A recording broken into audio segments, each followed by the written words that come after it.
So I think that's what I want to start with. Just that this war in Ukraine um, is it's a terrible thing. Inherently, war is a terrible thing, and it's something that uh, every effort should be made to avoid. And for the most part, I agree with the slogan that the only war worth truly fighting, is the class war, the war for you know, a revolution to overthrow capitalism and bring about a socialist society, i.e., one in which the working class collectively and democratically is in control of the means of production. One caveat, given the circumstances leading up to them, it may be that beyond a certain point of no return, there wasn't any way for people who care about justice to avoid involvement in wars like the US Civil War or World War II that weren't strictly class wars. Um, and were not even exclusively wars about fighting slavery and fascism, respectively. Um, as for the current war in Ukraine, it was very much an avoidable war, and it will, on the whole, um, have a terrible impact on Ukrainians, particularly through the sanctions that Russia's invasion has elicited. It will uh, have an enormous adverse impact on many Russians and also people throughout the world because sanctioning a country such as Russia that so many countries in other parts of the world are so dependent on for various resources like natural gas, like coal, like uh, oil, uh, and the list goes on. Um, that like wheat, um, leading producer of that. So people are going to suffer any way you slice it, and that's to understate it, extremely unfortunate. And moreover, there's a possibility that it could develop into a wider European war, or even go nuclear. Hopefully, people have more sense than to escalate to that level. Um, but at the same time, I think we have to ask the question: how did this all start? We have to look at the historical context and examine what's led up to where we are now, a couple of weeks into what's likely the biggest, or is, the biggest land war that's taken place in Europe. Uh, certainly in my lifetime, I'm pretty old. Um, and what the role of not only Russia but the U.S. and the West have played in leading us to this point. So, just to kind of sum up to start with, Russia drew a line in the sand many years ago to the effect that it did not want hostile, heavily armed NATO members on its borders. Much as the U.S. has drawn a line in the sand that it doesn't want such neighbors in its vicinity. So, when we look back in history, the Soviet Union crossed the U.S.'s line in the sand by putting um, missiles in Cuba. Um, and that was unacceptable to the U.S. 100 miles off the coast, not even 100 miles off the coast of the U.S., nuclear missiles. The U.S. could not tolerate that, and it led to a major conflict. Um,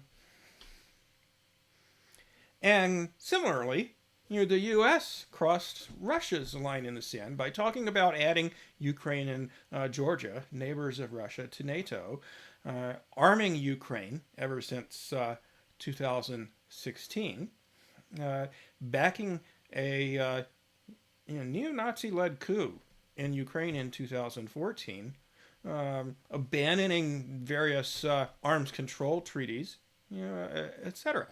Um, all of these are things that, whether or not you agree that there was really any future intention of the U.S. and its allies to declare war on Russia or try to overthrow the Russian government or whatever. Nonetheless, the situation felt very threatening to Russia, and there were a lot of attempts to negotiate some of these issues that I mentioned, but they didn't lead anywhere. And from Russia's perspective, ultimately there was no choice but to invade. And that's not to say that it was right for them to do that. It's clearly a violation of international law. It clearly is going to result in a lot of death and suffering, as I mentioned. And it may be that there was there were other options left. That's probably there were, but it's hard to say. Based on what I've learned about this situation, though, oh wait, let me back up.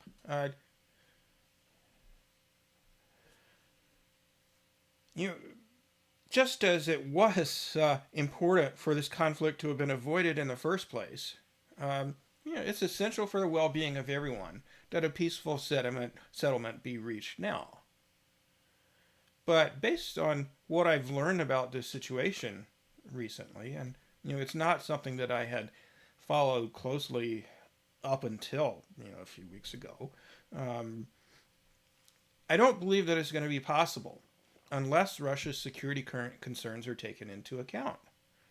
To get a little perspective on whether or not they're legitimate, again, there at least is a legitimate, from my understanding, as the U.S.'s security concerns were when the Soviet Union placed missiles, nuclear missiles, in Cuba and insisted that they be taken out, or to try to come up with an analogy that's a little closer to the present situation, although there's not a perfect analogy because a lot of the USS borders are water. It's kind of like if, there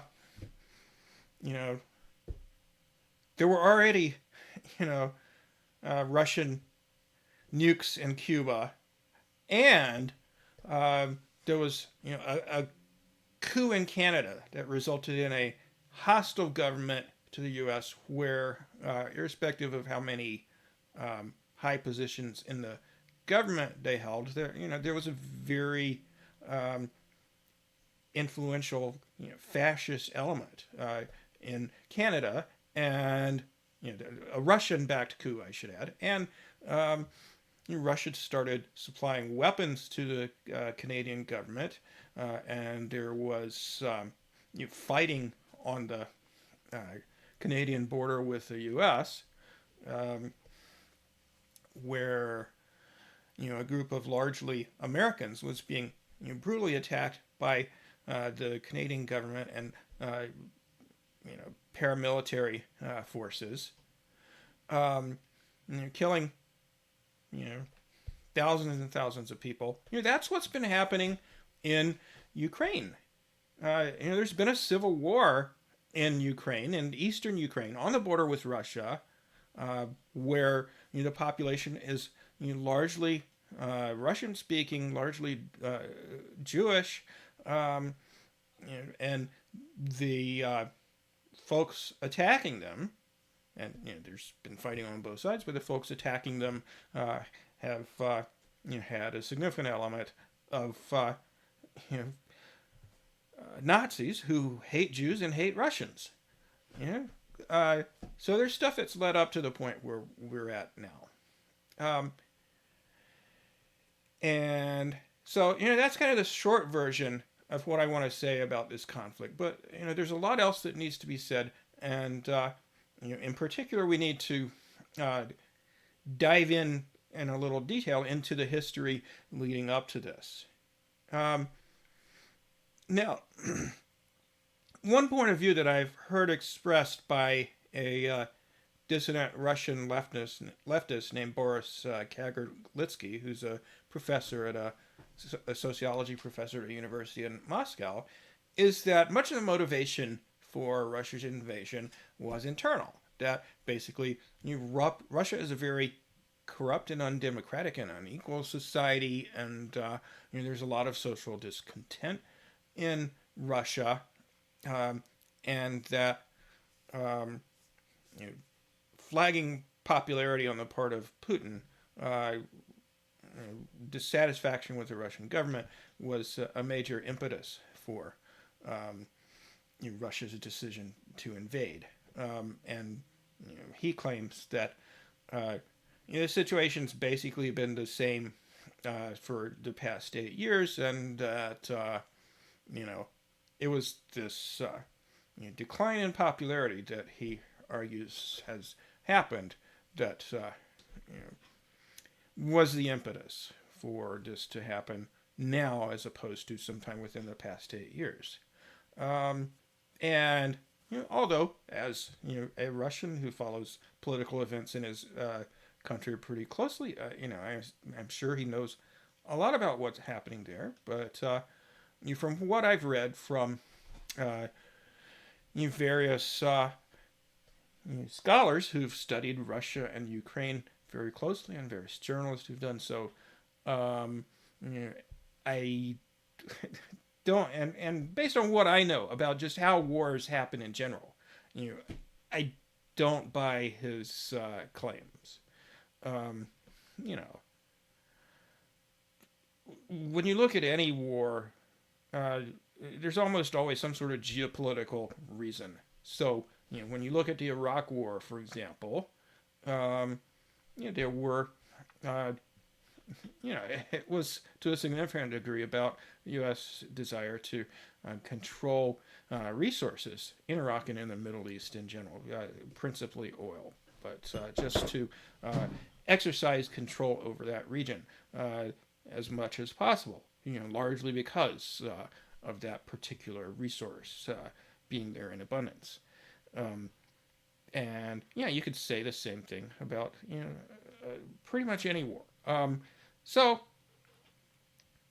let's look at you know, and also when uh, countries perceive a significant threat, they may react to that threat militarily. So let's look at what various people who know far more about this region than I do have had to say about, um, you know, what has happened leading up to this.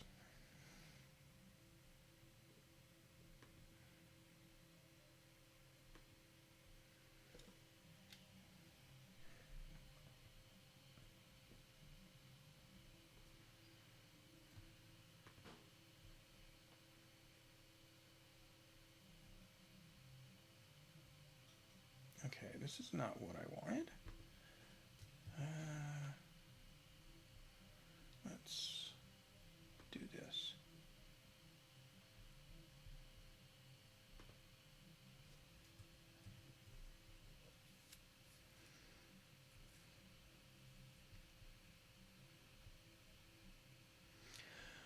John Mearsheimer is a political scientist at the University of Chicago who has studied Ukraine very closely and has written a number of books looking at world political events from sort of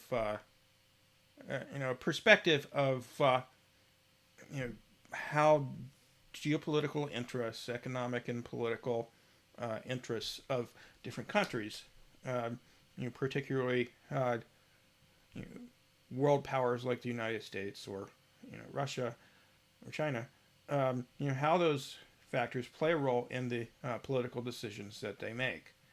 And as you see there, the title of the article is a recent interview with him is why John Mearsheimer blames the U.S. for the crisis in Ukraine. Well, let's find out why he says that. Let's see. Do I have anything highlighted here? I guess I don't. Okay. Um,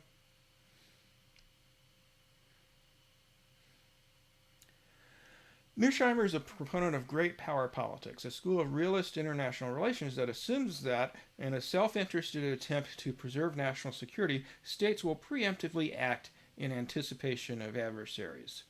Mearsheimer has argued that the U.S., in pushing to expand NATO eastward and establishing friendly relations with Ukraine, has increased the likelihood of war between nuclear-armed powers and laid the groundwork for Vladimir Putin's aggressive position toward Ukraine. Okay, so let's look at some of what he says here. Uh, so, Isaac Chotiner, the interviewer, asks him, looking at the situation now with Russia and Ukraine, how do you think the world got here? And he says, I think all the trouble in this case really started in April 2008 at the NATO summit in Bucharest, where afterward NATO issued a statement that said Ukraine and Georgia would become part of NATO. Um, let's have a look here at. I'm sorry. I'll keep going here for a little bit. The Russians made it unequivocally clear at that time that they viewed this as an existential threat, and they drew a line in the sand. Nevertheless, what has happened with the passage of time is that we have moved forward to include Ukraine in the West, to make Ukraine a Western bulwark on Russia's border. Of course, this includes more than just NATO expansion. NATO expansion is the heart of this strategy, but includes EU expansion as well, and it includes turning Ukraine into a pro-American liberal democracy. And from a Russian perspective, this is an existential threat.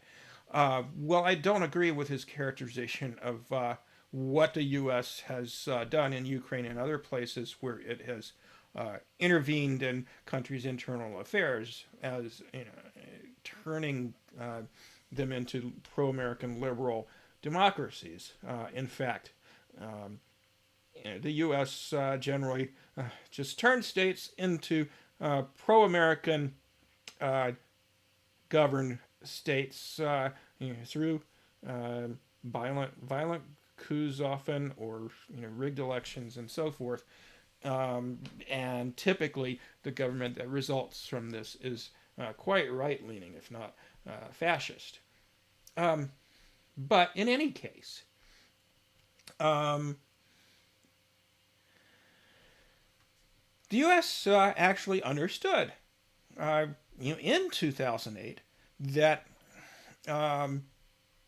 this concern of Russia's about NATO expansion and in particular about Ukraine and Georgia, which border Russia, either becoming NATO members or being heavily armed hostile neighbors.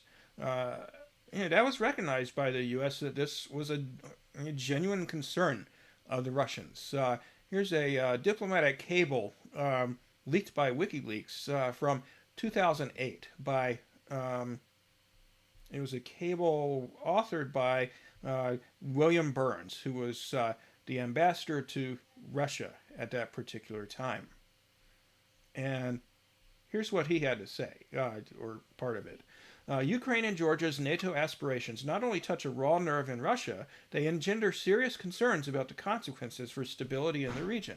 Not only does Russia perceive encirclement and efforts to undermine Russia's influence in the region, but it also fears unpredictable and uncontrolled consequences, which would seriously affect Russian security interests. Experts tell us that Russia is particularly worried that the strong divisions in Ukraine over NATO membership, with much of the ethnic Russian community against membership, could lead to a major split, involving violence or at worst civil war. In that eventuality, Russia would have to decide whether to intervene, a decision Russia does not want to have to face. Okay, so you get the idea. This is a concern that Russia has had for a long time. And so the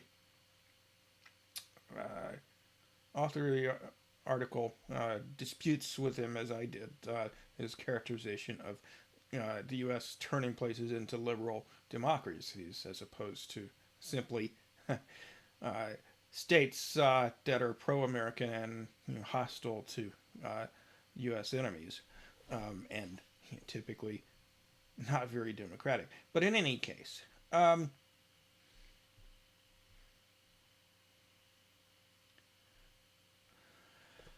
So, a big turning point in U.S. Russia relations was in 2014 when, as I mentioned previously, there was a U.S. backed coup in Ukraine. And, we'll talk about that in a little more detail. But suffice it to say that there were no huge problems in relations between the U.S. and Russia for really the time when the Soviet Union dissolved in 1991, up until the coup in Ukraine in 2014. There were definitely some tensions, but for most of the 90s, the U.S. made sure that Russia had a very pro-U.S. Government. Boris Yeltsin was the president, and then, thanks to a significant amount of U.S. intervention, because Yeltsin was not very popular, Yeltsin was reelected, and then Putin came later, but he wasn't perceived as a threat either for quite a while. In fact, George W. Bush once said that he looked into Vladimir Putin's eyes when they met and saw into his soul. Whatever the hell that means, but in any case, what it does mean is that Russia was not perceived as a threat at that point back in the early 2000s.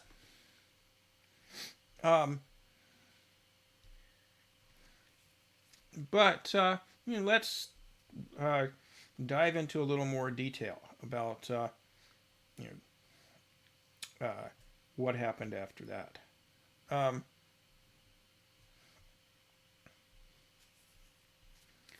So Mearsheimer goes on to say, that what's happened since the coup in 2014, where a very pro-U.S. Government came into power in Ukraine that also happened to include a lot of far-right elements, particularly in the military.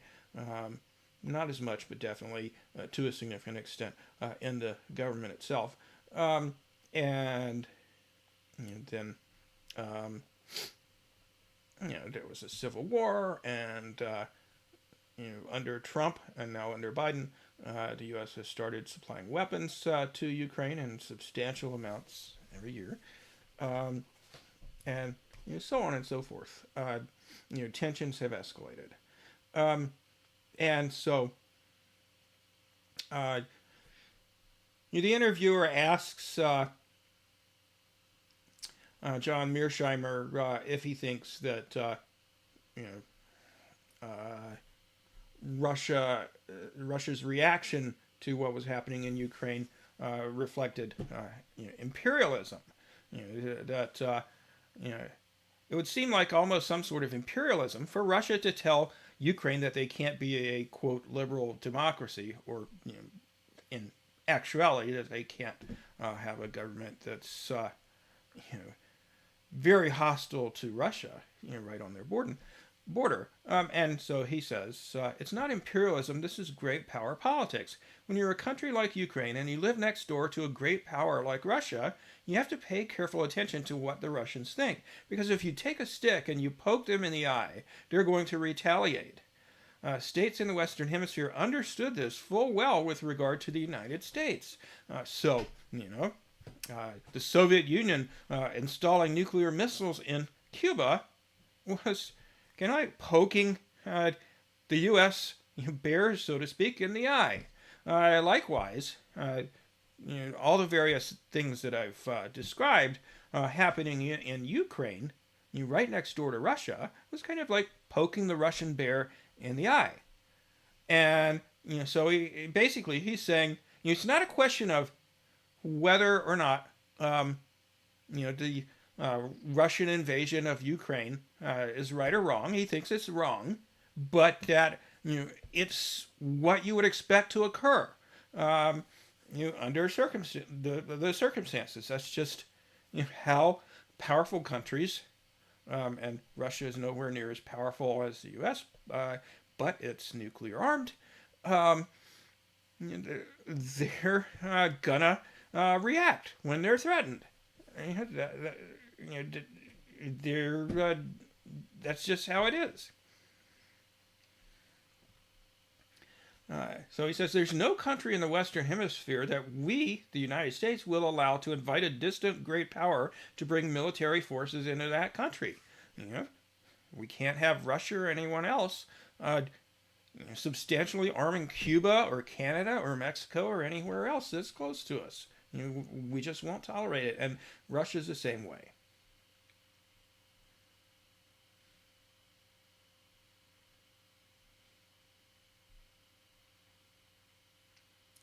And so the interviewer says, well, you know, well, let me go back. Saying that America will not allow countries in the Western Hemisphere, most of them democracies, to decide what kind of foreign policy they have, you can say that's good or bad, but that is imperialism, right? We're essentially saying that we have some sort of say over how democratic countries run their business.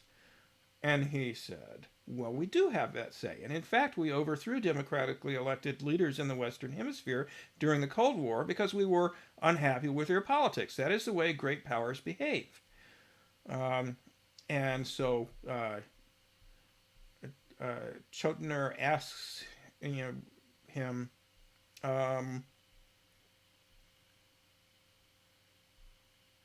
of course we did, but I'm wondering if we should be behaving that way. When we're thinking about foreign policy, should we be thinking about trying to create a world where neither the U.S. nor Russia is behaving that way?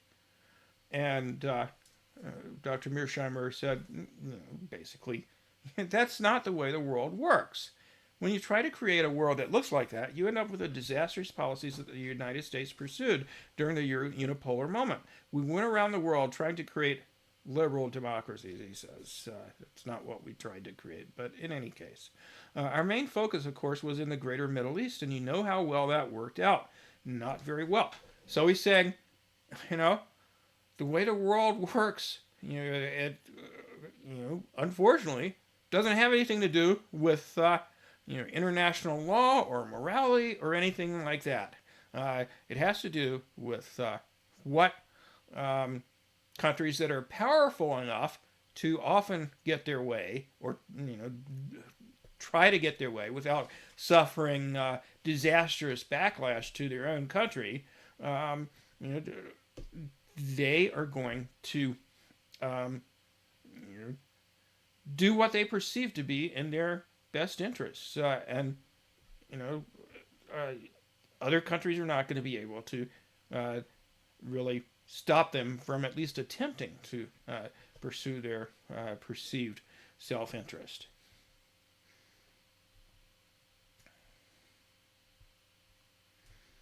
Okay, well, let's take a look at what a couple of other people have had to say about this. Okay,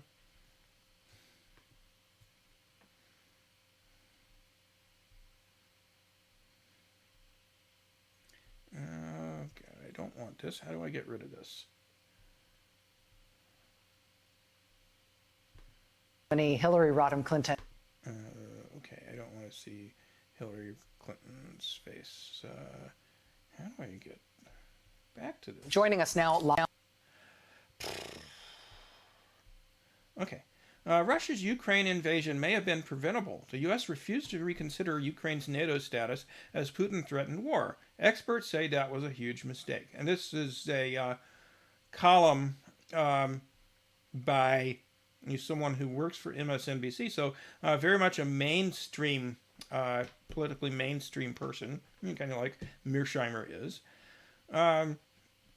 And he says the prevailing wisdom in the West is that Russian President Vladimir Putin was never interested in President Joe Biden's diplomatic efforts to avert an invasion of Ukraine. But according to a line of widely overlooked scholarship, forgotten warnings from Western statesmen, and interviews with several experts, including high-level former government officials who oversaw Russian strategy for decades, this narrative is wrong. Many of these analysts argue that the U.S. erred in its efforts to prevent the breakout of war by refusing to offer to retract support for Ukraine to one day join NATO or substantially reconsider its terms of entry. And they argue that Russia's willingness to go to war over Ukraine's NATO status, which it perceived as an existential national security threat and listed as a fundamental part of its rationale for the invasion, was so clear for so long, i.e., ever since 2008, that dropping support for its eventual entry could have averted the invasion. Recognizing this possibility does not excuse Moscow's actions, which are heinous, nor does it mean Russia's insistence on regional hegemony is fair or ethical. But the abundance of evidence that NATO was a sustained source of anxiety for Moscow raises a question of whether the United States' strategic posture was not just imprudent, but negligent. The fact that the NATO status question was not put on the table, as Putin signaled that he was serious about an invasion, so plainly that the U.S. government was spelling it out with day-to-day updates, was an error and potentially a catastrophic one. Now, you'll recall, despite the fact that many pundits, including many of our friends on the left, if in fact you're on the left as you're listening to this, didn't think that Russia was going to invade. However, the U.S. government officials, and many mainstream media pundits were saying, for the last couple of months, at least, Russia's gonna invade eventually, in February they were saying it was all but certain that Russia was going to invade, and in fact they predicted dates when it was going to happen, and then it didn't happen, and so people were laughing at them. But Russia and China have a very close relationship now, and the thinking is among some people that Russia did not want to invade during the Beijing Olympics, which Putin was actually attending, but they were preparing all this time. We could see the troop buildup. It may sound crude to suggest that Ukraine could be barred either temporarily or permanently from entering a military alliance it wants to be in.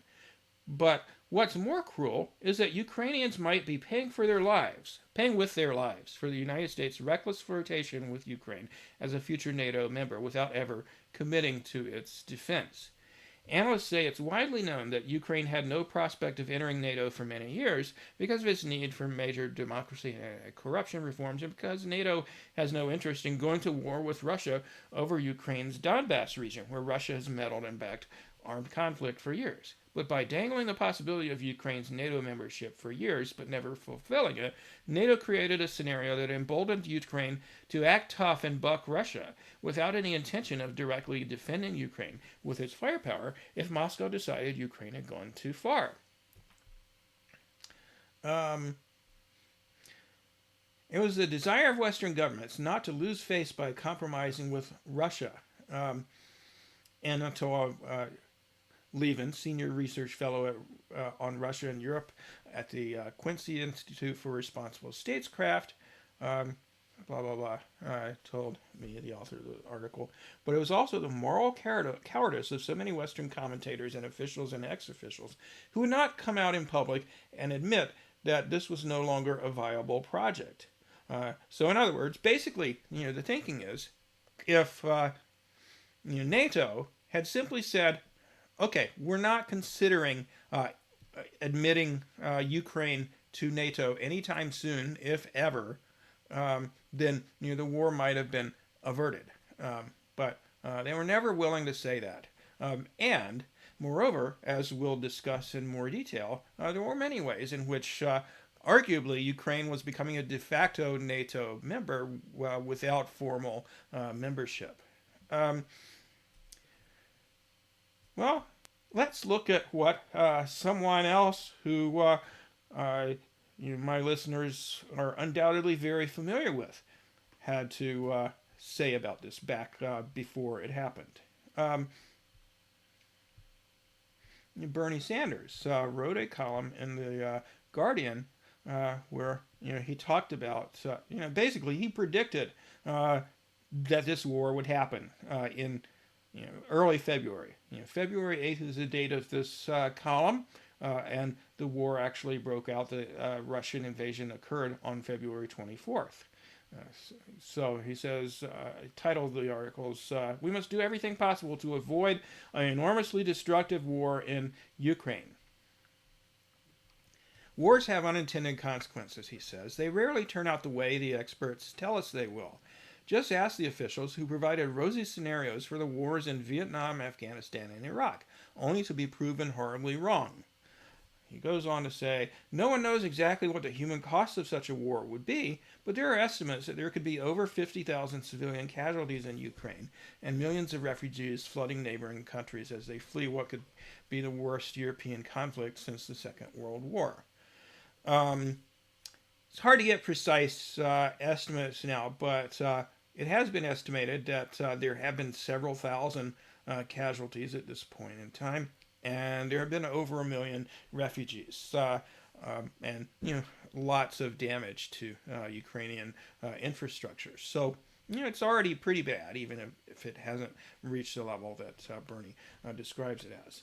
But that's not all. He goes on to say the sanctions against Russia and Russia's threatened response to those sanctions, i.e., they could, they're, for example, the supplier of 40% of Germany's natural gas. They could threaten to cut off supplies of that and other important resources to countries that they supply them to in retaliation for the sanctions that have been imposed on Russia. The sanctions against Russia and Russia's threatened responses to these sanctions could result in massive economic upheaval with impacts on energy, banking, food, and the day-to-day needs of ordinary people throughout the entire world. It is likely that Russians will not be the only people suffering from sanctions. And by the way, any hope of international cooperation to address the existential threat of global climate crisis and future pandemics would suffer a major setback. A simplistic refusal to recognize the complex roots of the tensions in the region undermines the ability of negotiators to reach a peaceful resolution. And he goes on to say how, from Russia's perspective, the prospect of an enhanced security relationship, as he puts it, between Ukraine and the US and Western Europe, including the threat of Ukraine joining NATO, is one of the precipitating factors. Berne goes on to say, when Ukraine became independent after the Soviet Union collapsed in 1991, Russian leaders made clear their concerns about the prospect of former Soviet states becoming part of NATO and positioning hostile military forces along Russia's borders. U.S. leaders recognized these concerns as legitimate at the time. There's actually written documentation. I don't happen to have it handy, but I can look it up and put it in the description, of the U.S. promising Russia at that time that they would not expand NATO eastward beyond what had been East Germany. And they broke that promise very quickly. I believe the first additional NATO members in Eastern Europe were brought in 1999, and then several more in 2004, including Poland, I think, at that time, which is right there by Russia. I don't think does it border Russia? I can't remember, but it's very close. And then they started talking about admitting Georgia and Ukraine in 2008, and that certainly infuriated the Russians, as I talked about. U.S. leaders recognized these concerns as legitimate at the time, and they are still legitimate concerns. Invasion by Russia is not an answer, but neither is intransigence by NATO. Putin may be a liar and a demagogue, but it is hypocritical for the United States to insist that we do not accept the principle of spheres of influence. because, for the last 200 years, our country has operated under the Monroe Doctrine. Basically, the U.S. has the right to intervene, it says, the right, quote unquote, to intervene against any country that might threaten our alleged interests anywhere in the Western Hemisphere. Under this doctrine, we have undermined and overthrown at least a dozen governments, and in 1962, we came to the brink of nuclear war with the Soviet Union in response to the placement of Soviet missiles in Cuba. To put it simply, even if Russia was not ruled by a corrupt authoritarian leader like Vladimir Putin, and I should say Russia is ruled by a group of leaders, not just Vladimir Putin, Russia, like the United States, would still have an interest in the security policies of its neighbors, whatever the nature of its government was. Okay. So,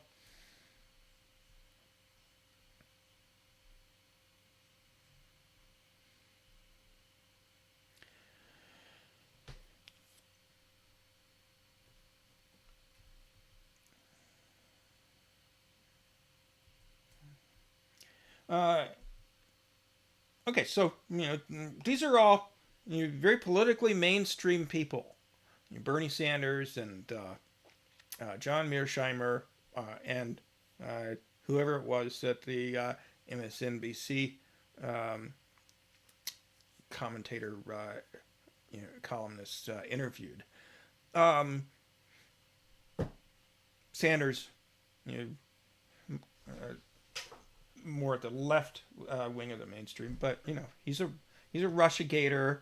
He's very much caught up in a lot of the Cold War sort of thinking on foreign policy, but nonetheless he recognizes Russia legitimately feels threatened, just as the U.S. would under similar circumstances, and in fact has in the past. Well, let's take a look at what Ben Norton, the independent journalist who lives in Nicaragua, an independent American journalist, has to say about all this. So he mentions that the U.S. government knew that NATO expansion to Ukraine would force Russia to intervene. Going back to 2008 at least, they had publicly acknowledged, well, that was leaked, but it became public acknowledgement of Russia's concerns. Okay, unfortunately, I wasn't able to highlight Ben's website here, but let me just kind of go through this and pick out some major points.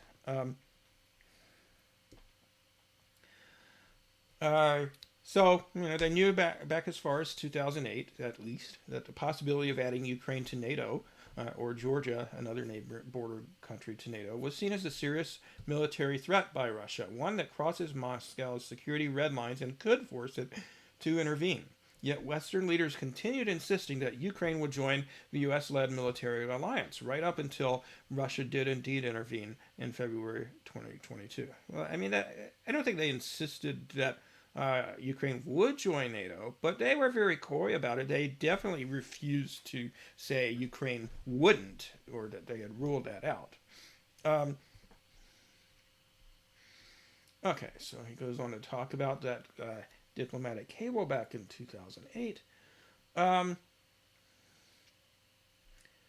and says Ambassador Burns, who was in 2008 the U.S. ambassador to Russia and currently is the director of the CIA, as we discussed, warned about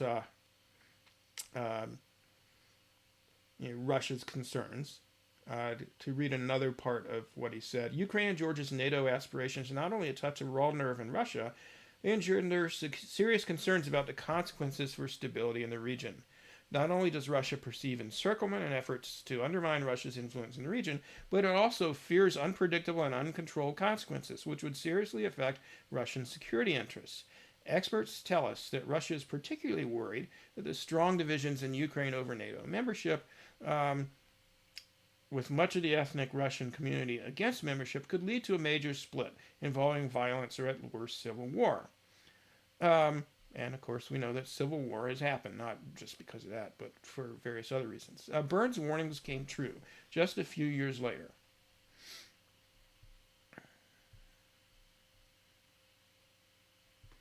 U.S. meddling unleashes civil war in Ukraine, destabilizing Russia's neighbor.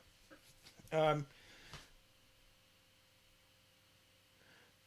This kind of internal violence did indeed break out in Ukraine after a U.S. sponsored coup d'etat in 2014 overthrew a democratically elected government that had maintained a relatively neutral foreign policy, balanced between Russia and the West, and instead installed a staunchly pro Western and anti Russian regime.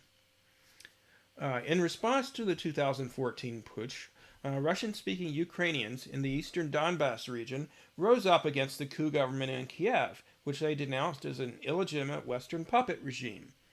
Independence activists in that region declared the creation of two new autonomous states, the Donetsk and Lugansk People's Republics. The Ukrainian government, with Western military support and weapons, has waged a brutal war against these breakaway republics in the Donbass ever since. Now, I should qualify what Ben says here by saying that Barack Obama actually, although it was officials in his government, Victoria Nuland and other more right-leaning officials in the Obama government, you know, basically very much arranged for the coup to happen. But Obama himself not only was not too thrilled about all this, but actually refused to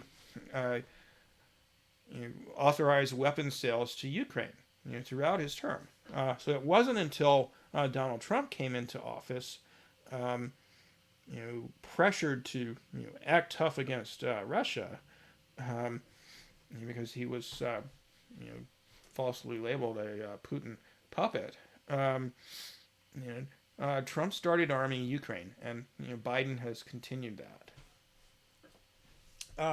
But anyway, Max goes on to say thousands of Ukrainians have been killed and hundreds of thousands more have been displaced by the civil war in eastern Ukraine.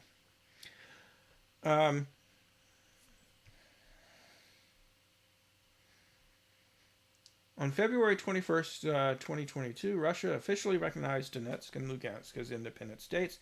Then on February 24th, Moscow launched an invasion of Ukraine, which it said aims to, quote, demilitarize and, quote, denazify the country. Russia's goal is to force Ukraine to maintain political neutrality, preventing it from being a Western military outpost that could threaten Russia on its borders, potentially with nuclear weapons. While Western governments and media outlets portrayed the Russian invasion as a crazy decision of a supposed madman, i.e. Putin, internal U.S. embassy cables showed that Washington knew as far back as 2008 that its push to expand NATO to Ukraine could result in exactly this outcome, forcing Russia to intervene. And so, thanks to WikiLeaks, we have this diplomatic cable published by, at the time, Russian ambassador William Burns. Okay, well, let's talk about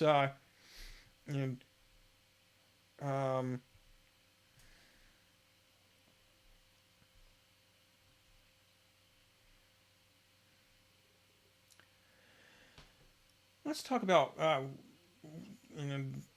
this fascist dimension of the coup a bit.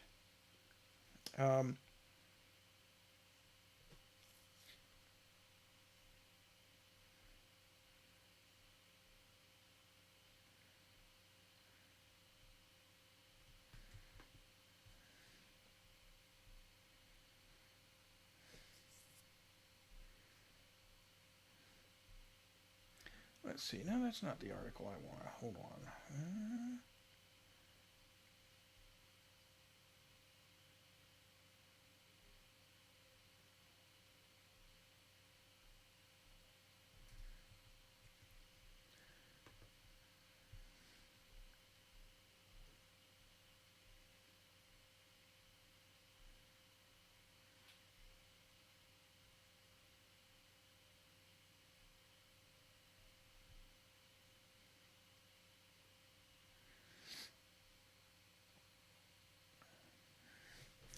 Okay, so let me just talk some about what it led up to this 2014 coup. Um,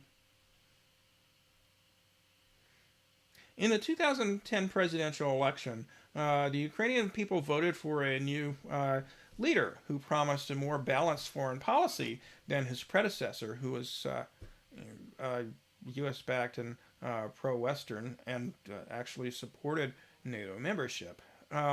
But in 2010, Ukrainians voted for Viktor Yanukovych, who is often described as pro-Russian, but in reality, he tried to keep Ukraine neutral, sometimes aligned with the West and sometimes aligned with Moscow. Um, but that wasn't okay with the United States or with the EU or NATO. Um, so in 2014, the United States sponsored a coup to overthrow the democratically elected president.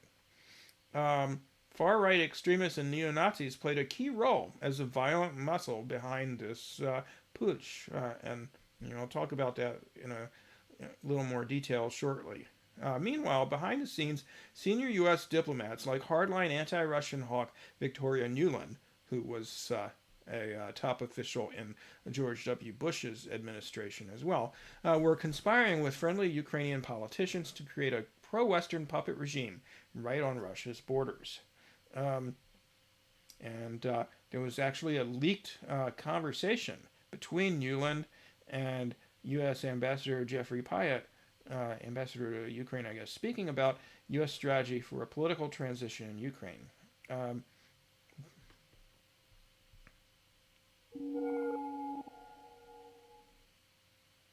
What do you think? I think we're in play. The Klitschko piece is obviously the complicated electron here, especially the announcement of him as deputy prime minister. And you've seen some of my notes on the troubles in the marriage right now, so we're trying to get a read really fast on where he is on this stuff.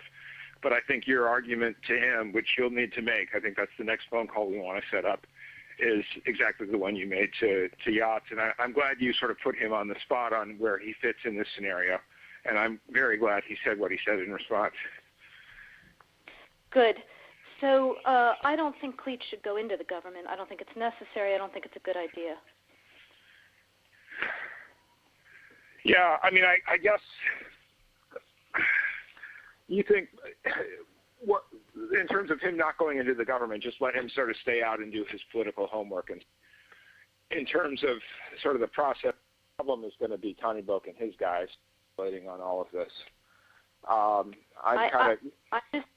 I think Yachts is the guy who's got the economic experience, the governing experience. He's the guy, what he needs is Cleach and Tony Book on the outside. He needs to be talking to them 4 times a week,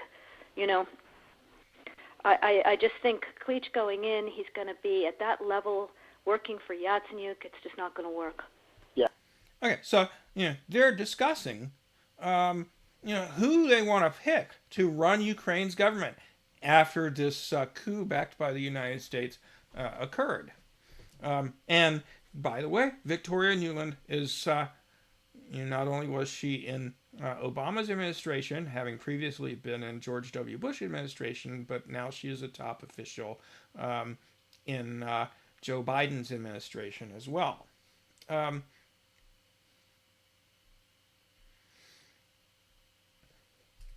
So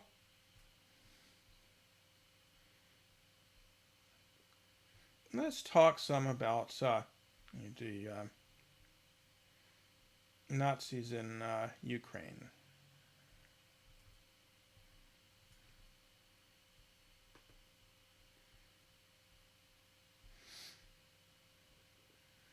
Okay.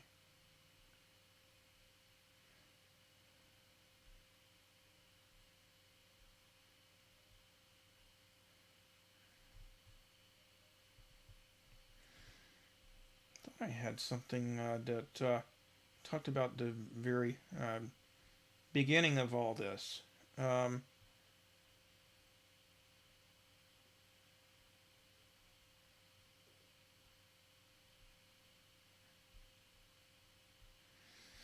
Okay, so basically,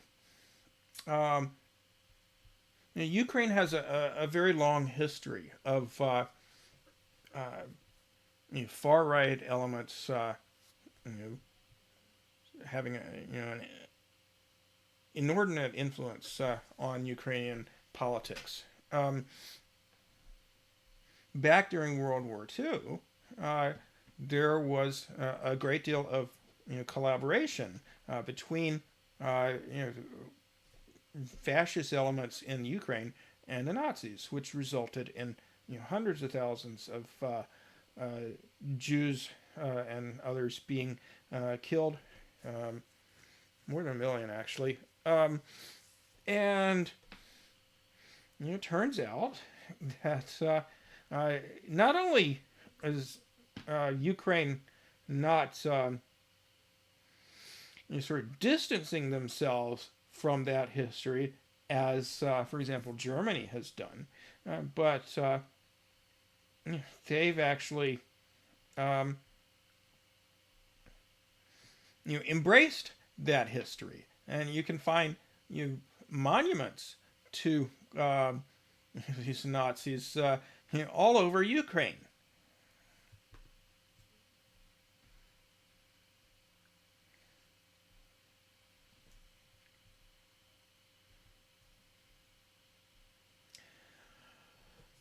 Beginning in 2014, when the Maidan uprising, Maidan being the central square in Kiev, Ukraine, where the coup took place, brought a new government to Ukraine, the country has been erecting monuments to Nazi collaborators and Holocaust perpetrators at an astounding pace. There's been a new plaque or street renaming nearly every week. This is, by the way, from Forward, which is a Jewish American publication. Left-leaning publication. Because of this, the Ukraine section represents an extremely partial listing of the several hundred monuments, statues, and streets named after Nazi collaborators in Ukraine. 1.5 million Jews, a quarter of all Jews murdered in the Holocaust, came from Ukraine. Over the past 6 years, the country has been institutionalizing worship of the paramilitary Organization of Ukrainian Nationalists, which collaborated with the Nazis and aided in the slaughter of Jews, and the Ukrainian Insurgent Army, UPA, which massacred thousands of Jews and 70,000 to 100,000 Poles. A major figure venerated in today's Ukraine is Stepan Bandera, the Nazi collaborator who led a faction of the Organization of Ukrainian Nationalists. Above are statues in Lviv and Frankivsk. So there you have it. And there are numerous other statues of Bandera, all about Ukraine.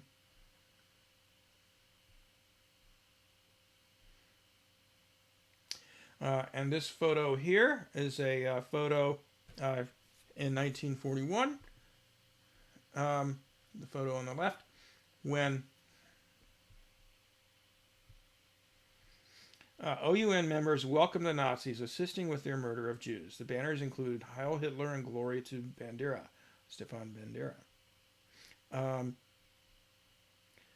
In 2016, a major Kiev boulevard was renamed after Stepan Bandera. The renaming is particularly obscene since the street leads to Baba Yar, the ravine where Nazis, aided by Ukrainian collaborators, exterminated over 33,000 Jews in 2 days in one of the largest single massacres of the Holocaust. And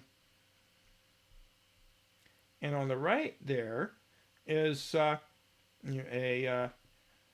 torchlight march honoring Bandera, led by the far right folks in Ukraine at the time. During the 2017 commemorations, marchers chanted "Jews out," and these are big marches with thousands of people.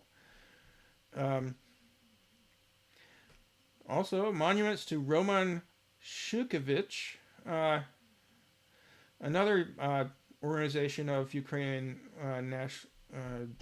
I forget what it's called. OUN is Organization of Ukrainian Nationalists. This fascist group. So Roman Shukevich is an OUN leader and Nazi collaborator who led was a leader of Germany's Nachtigall Auxiliary Battalion.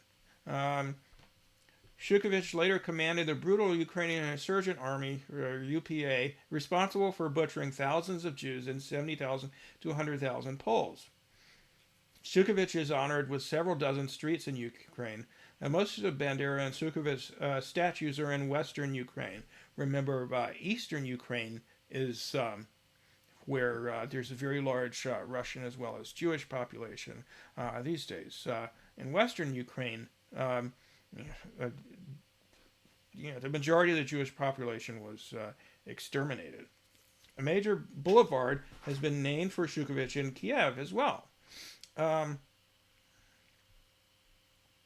And it just goes on and on. As I said, there are hundreds of these monuments to these literal Nazis who presided over the slaughter of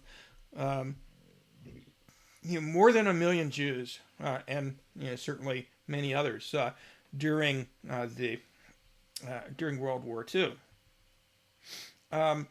And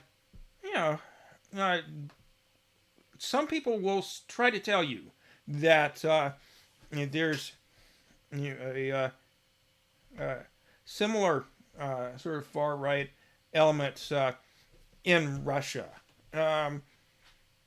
And yeah, there's a right wing in Russia, but the far right is certainly not as prominent in Russia as they are in Ukraine. In fact, the person who's often thought of as the leading figure in this faction, although in the West he's just described as a nationalist and a pro-democracy activist, is Alexander Navalny, who was jailed by the Russian government for his fomenting of disruption against the government. And this is somebody who has extremely racist views that don't get talked about much in the West, and he's definitely on the shit list in Russia. Whereas in Ukraine, you have all these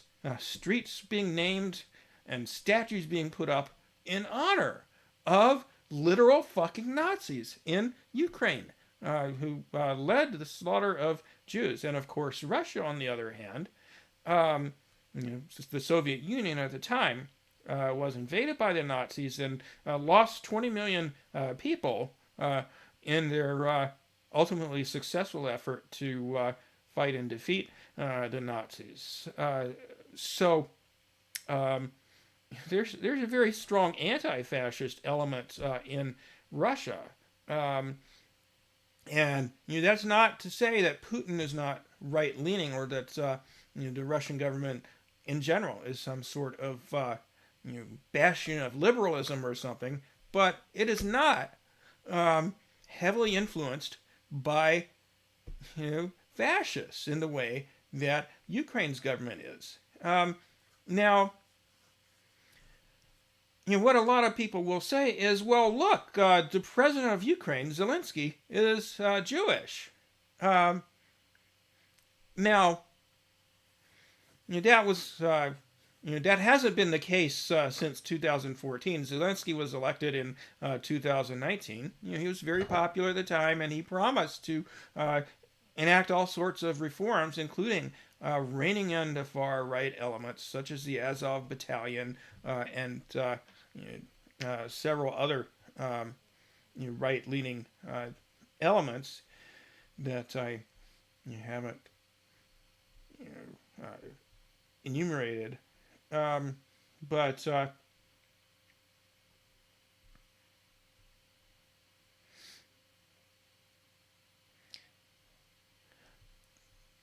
in addition to all these monuments being put up and statues and streets being renamed and so forth to honor fascists in Ukraine, the opposite has happened as well. Ukraine has passed. They're very, very anti-communist to an extent that Russia is not.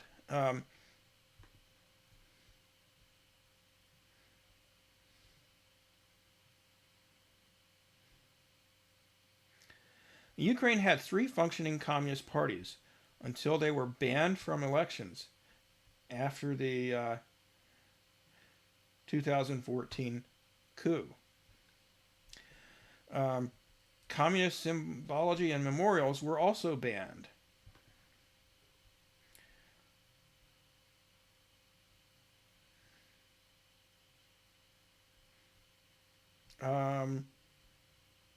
So let's look at some details of that. Laws were passed in Ukraine after the 2014 coup that basically made communism or memory of communism illegal. So the Ukrainian laws enacted in 2015 mandated the removal of communist era monuments and renaming places named after communist themes to largely fascist ones. More than 51,493 streets, squares, and other facilities have been renamed. Various major cities and many villages were renamed. And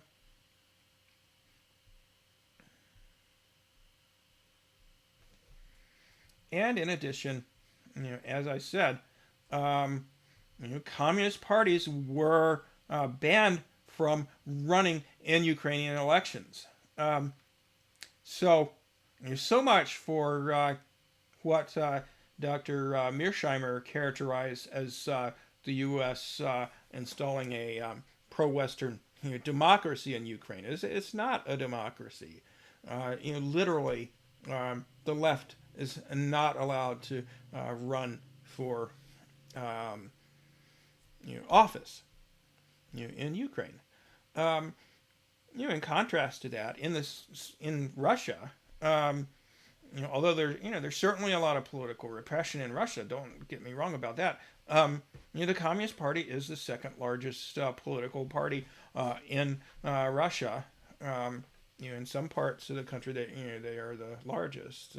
There's certainly, as Dr. Kagarlitsky talked about in his interview with Rania Khalek that I watched recently. There's certainly a lot of pretty credible allegations of electoral fraud in Russia that disadvantage the Communist Party. Nonetheless, they're not banned. They are banned in Ukraine.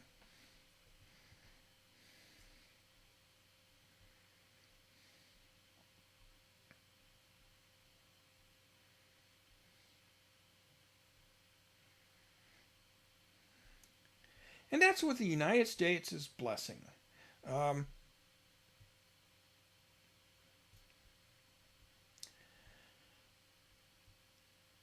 Here are a couple of folks whose names you may recognize, standing and addressing the crowd during the 2014 coup.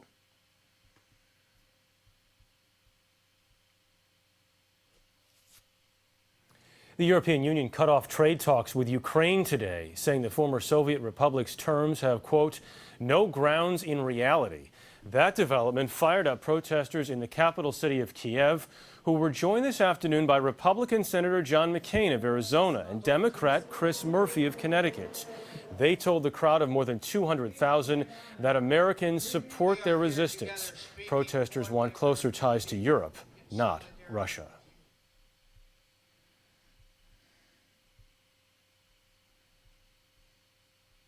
Okay, sorry, that was in December of 2013.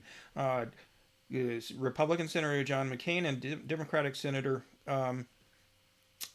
Chris Murphy addressing a very large crowd during the lead up to the February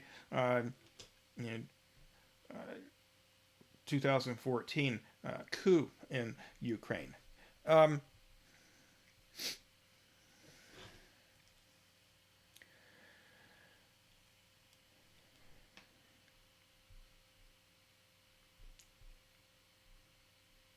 And one last thing I want to touch on here is that Mr. Zelensky, the you know, actor turned president in Ukraine, has played a role in covering up this stuff I've just been talking about, where the far right in Ukraine is extremely influential. And it didn't start out that way. In 2019, when he was elected, he came into office promising to try and reform things in Ukraine, and he did try to a significant extent. Let me see if I can find the article about that.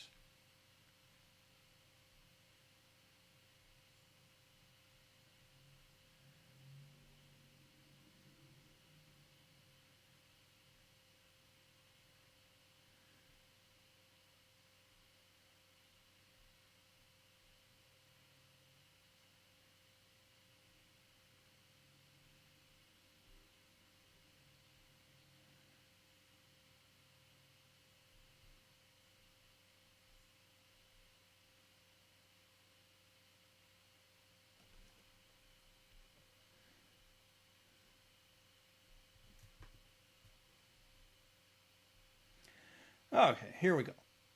How Ukraine's Jewish President Zelensky made peace with neo-Nazi paramilitaries on front lines of war with Russia.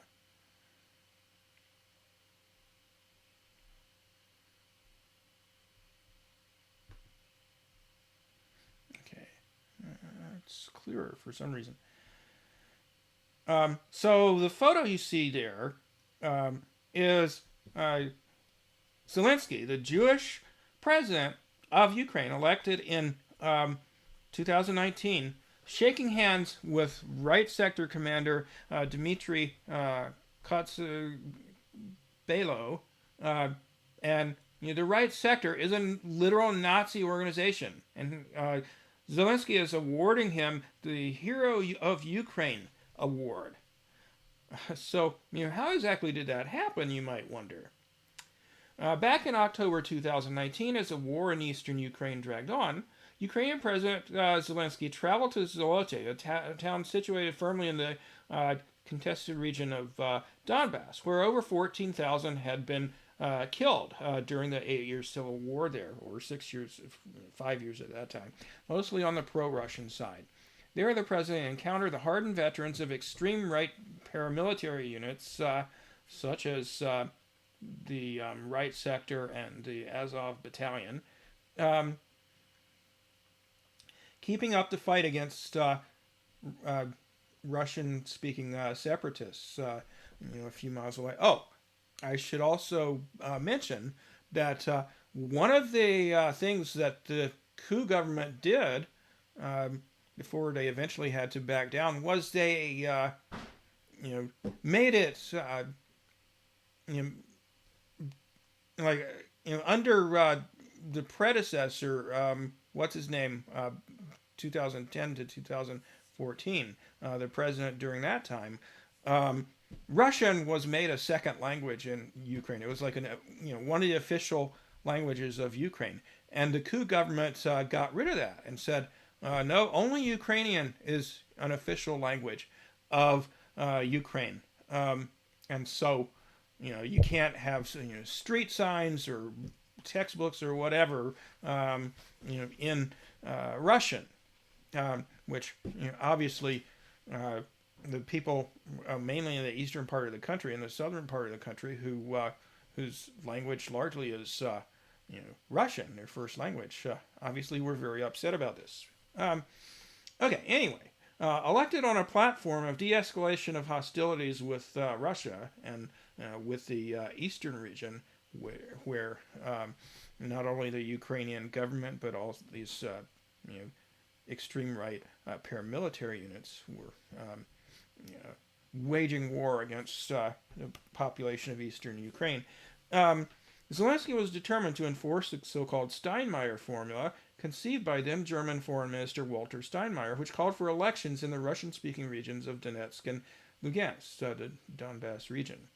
In a confrontation with militants from the neo-Nazi Azov Battalion, who had launched a campaign to sabotage the peace initiative called No to Capitulation, Zelensky encountered a wall of obstinacy. He said, "I'm the president of this country.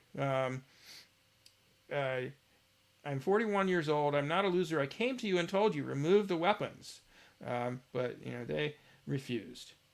Once video of the stormy confrontation spread across Ukrainian social media, Zelensky became the target of an angry backlash. Andrei Beletsky, the fascist Azov battalion leader, who once pledged to lead the white races of the world in a final crusade against Semite-led Untermenschen, vowed to bring thousands of fighters to Zolote if Zelensky pressed any further. Meanwhile, a member of parliament from the party of Zelensky's predecessor, President Petro Poroshenko, who's a far-right sort of guy that came to power during the 2014 coup, he fantasized openly about Zelensky being blown up by a grenade. And so, basically, Zelensky eventually sort of caved in to the right wing's influence. In December 2021 was when Zelensky made this award to this fascist leader of a fascist paramilitary group. So that certainly didn't help relations with Russia either.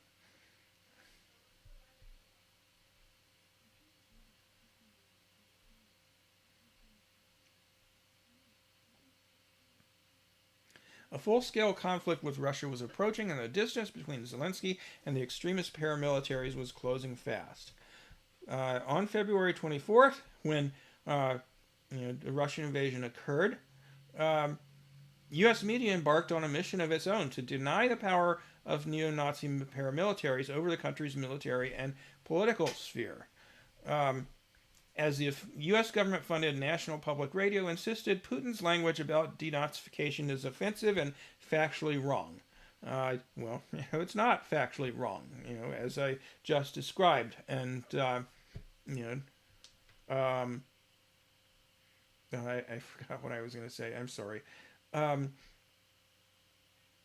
In its bid to deflect from the influence of Nazism in contemporary Ukraine, U.S. media has found its most effective PR tool in the fact that Zelensky, a former TV star and comedian, is Jewish, and being an actor, he's pretty good at playing the fig leaf to cover up the huge Nazi neo-Nazi influence in Ukraine, where I remember what I was going to say now.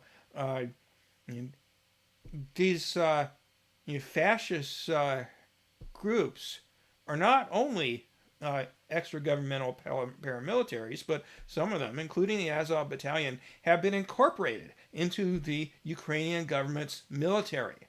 And prior to 2019, a number of them were elected officials. And in fact, there is still a mayor in a town north of Kiev who's a literal Nazi. He's got a portrait of Stepan Bandera hanging in his office. And NPR did a story on this and conveniently omitted they blurred out the photo behind him on the wall so that people couldn't see who it was he had a picture of. But the guy's a literal fucking Nazi, and he's the mayor of a town in Ukraine.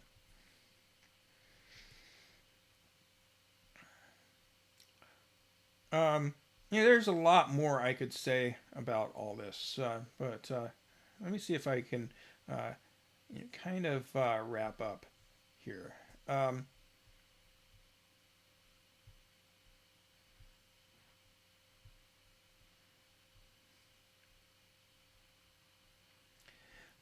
As Russian troops bear down on cities like Mariupol, which is effectively under the control of the Azov battalion, of the you know, neo-Nazi group, Zelensky said, "How could I be a Nazi?" You know, um, for a U.S. media engaged in an all-out information war against Russia, the president's Jewish background has become an essential public relations tool. As Alex Rubinstein, the first author of this Gray Zone article on all of this, says, watch left and right wing factions of the mainstream media in the United States unite to declare any allegations of Nazism in Ukraine to be Russian fake news because President Zelensky is Jewish. Okay, and there are lots of examples of all this propaganda offensive. Here's a pic, though, of the Azov battalion with literal Nazi symbols on their uniforms and in their banner. Not quite the same as the Nazi swastika, but very similar symbol that means the same thing.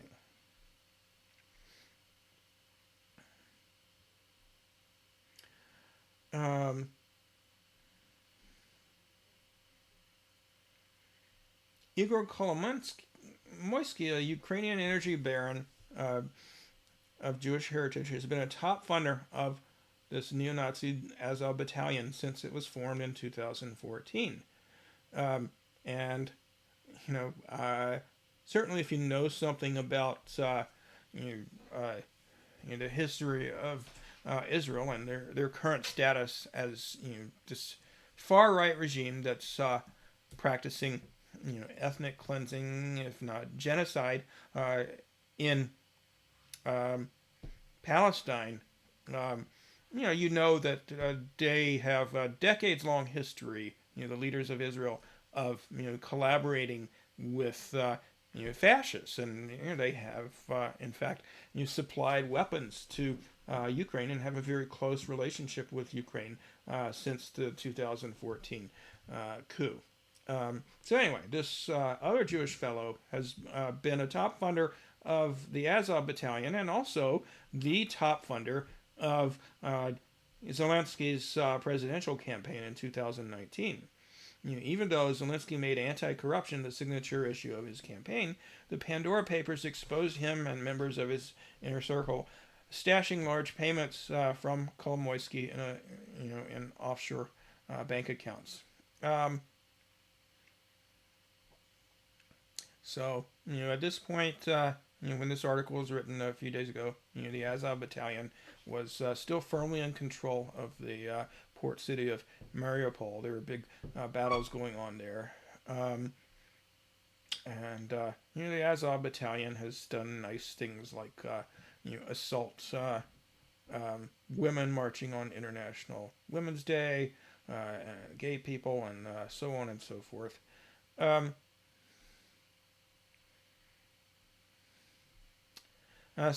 Ultimately, Zelensky has failed to rein in the neo-Nazis, and he's wound up collaborating with them, as you could see by the award he gave to a leader of a neo-Nazi group. And here he is meeting with neo-Nazis from the C-14 gang and Azov battalion.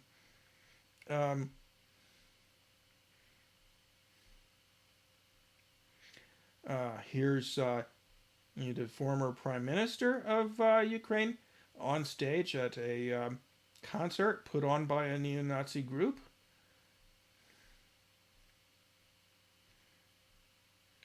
There's Zelensky posing with the neo-Nazi guy who's there, making a fascist salute.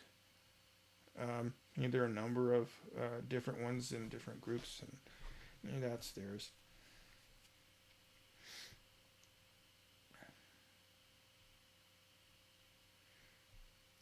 Okay, there's much more we could say about the fact that whether or not Russia actually is serious about denazification in Ukraine or is successful in efforts to carry that out, that certainly constitutes a legitimate issue that any government would that wasn't fascist or neo-Nazi themselves, to be concerned about, right there on their border. These are violent people who've killed thousands of people since 2014. They're in eastern Ukraine. There's one delivering a fascist salute, Nazi salute.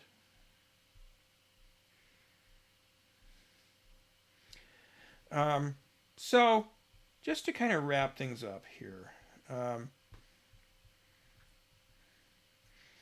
and I'll definitely keep coming back to this topic in later videos, but I just want to reiterate: the only productive way forward in this conflict is a negotiated settlement of some sort, and the West, including Zelensky, is holding that up.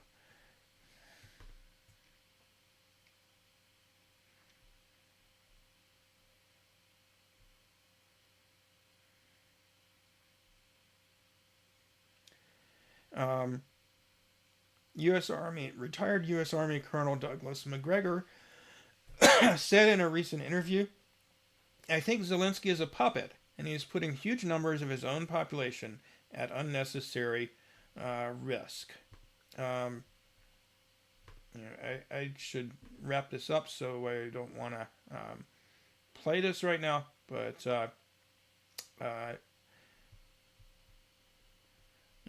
that's where things stand.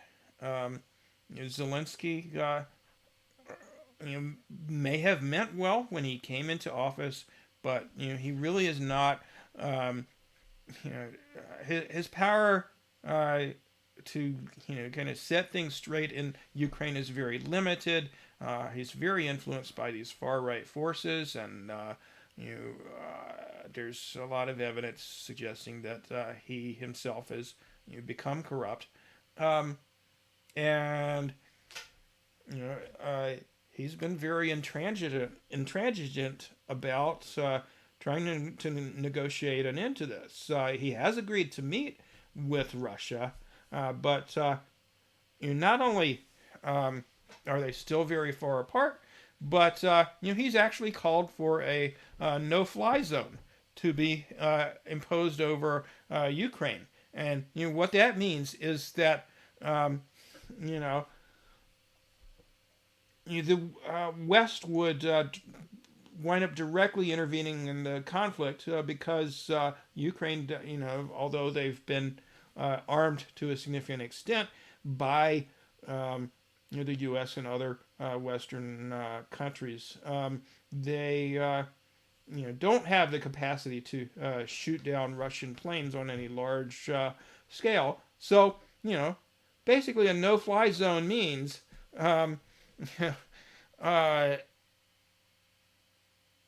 NATO countries, including perhaps the U.S., would come into Ukraine and start shooting down Russian planes over Ukraine. And that's extremely risky. That's extremely dangerous. So cooler heads than Zelensky have decided this was a very bad idea. It's been rejected by the United States. It's been rejected by Western European countries and by NATO and EU officials. Hopefully, fingers crossed, they'll continue that stand. But suffice it to say, Zelensky is, probably being pushed privately by the United States and others to maintain a hard line, but by not being willing to meet Russia halfway, he's continuing bloodshed in his country needlessly. the longer this war continues, particularly if it escalates, even if it's not to nuclear war, even if it's just a wider regional war, that means continued bloodshed at a level probably worse than the Civil War that's killed 14,000 people in eastern Donbass. And, the sanctions mean continued bloodshed as well. People are going to die. People are going to suffer as a result of economic hard times. Not only in Russia, but in Ukraine, particularly since their infrastructure is being destroyed by the war, and in Western countries. This economic, and all over the world. This economic fallout from these brutal sanctions, which are undoubtedly going to be reciprocated by Russia at some point if this continues. That's going to make people's lives worse all over the world. Now it's hard to say what will contain Ukraine's neo-Nazi problem, or whether Russia's invasion will make that issue better or worse or not affected. Because certainly one thing that's happened is that fascists are going to Ukraine to fight, and they're getting combat experience, and that's not a good thing. At the same time, these Nazis in Ukraine are on the front lines, and they're getting killed.